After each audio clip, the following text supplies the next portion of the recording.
let's empty the dishwasher together while I tell you a story about how I turned down an opportunity to make over $100,000 with amazing benefits, fully remote. Crazy, right? Let me tell you why. So it wasn't like an official job offer. I didn't interview for anything. I didn't even apply to it.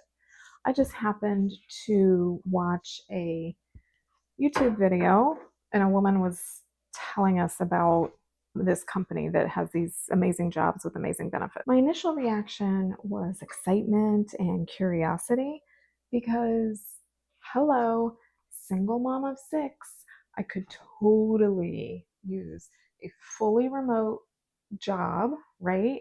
I'm here when they get home from school. I need the benefits because kids are crazy, right? They're constantly getting hurt. I kept thinking about the amazing opportunities and I got excited about it, right? I was like, ooh, I could totally do this. Like, I read the job description and I was like, please, with my experience, please walk in the park. But then anxiety stepped in and made itself known, right? It was all of a sudden like, ooh, wait a minute. I'm doing this new thing. I just shut down my own business and I walked away from the corporate world to do this fully aligned thing, right? I'm supposed to be following spirit, not hustling, right?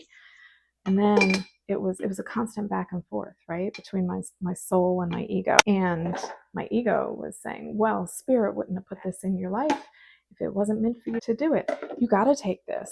You've got these kids to feed. You've got this. You've got that. Your daughter wants a car.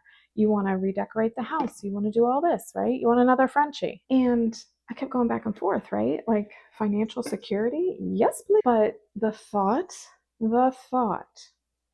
of having to answer to somebody else, even if it's remotely, girl, I did that. I had a fully remote job where I was answering to somebody else. And it was the worst. I hated it. But also, I have to be responsible, right? I've got these kids. I've got to do right by them. I want to be a good example for them of, work hard and, all the shit we've been told our whole lives. And I was like, ugh, what do I do? Here's a decent opportunity. Should I apply or should I not? So I decided, okay, I'm going to tap into my body for each option and weigh them and see how it comes up for me, right? Because our bodies are like our compass for our spirit. So if you really tune in and really listen to your body, it will tell you what you need to know. So I thought about the job, right? I thought about applying. I thought about interviewing. I thought about the working. And immediately it was, I felt a contraction and I felt here comes my dog because she thinks I'm sick. And she probably hears me going, and she's like, oh no, mommy needs me. Anyway, so I was like, ooh, no, that's not the feeling I'm going for. And then I felt into, okay, what if I just keep following spirit and keep doing whatever brings me joy? What happens then? And I felt in my heart, I felt a calm, I felt a warmth in my sacral because of creativity and like potential and what am I giving birth to, right? I felt a peace and just a stillness. So then, even after doing all of that, still my ego, the asshole that it is, like, thanks, but we're no longer in fight or flight mode, right? You don't have to protect me anymore. Like, thanks, ego, but you can go sit down now. You've gotten me this far. I appreciate it. Now move along. Spirit and I have shit to do. But my ego came in with, well, what are people going to think of you? Nobody's going to help you if you don't help yourself. You have to work hard. Says who, ego? The boomers? No, Spirit doesn't say we have to work hard. Spirit says we have to follow our joy. Spirit says we have to live in love, follow our intuition, and tune into what we're meant to do here. I promise you, we are not meant to hustle. Hustle life ain't it. So it might have seemed like the right choice to do to follow through and apply to that job and maybe get interviewed. I don't know what would have come from it. Well, I do know what would have come from it. I would have been miserable. I would have been stressed. My kids wouldn't get the best of me, right? Because I wouldn't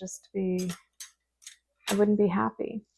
And then Speaking of my kids, because my ego was telling me, well, you have to be a good example, model for them that if you hustle hard and work hard, you're going to get everything you want in life. And then my soul quietly came in and said, the best thing you could model for them is living authentically and aligning what you do with your soul. And I was like, oh, true that. So it's really important to listen to your intuition and choose joy over external pressures and societal expectations. At the end of the day, I'd rather be a little crazy and truly happy than financially stable. Have you ever turned something down that was perfect on paper, but really didn't make you happy and you chose to follow your joy and your soul instead? Share in the comments. I would love to hear about it.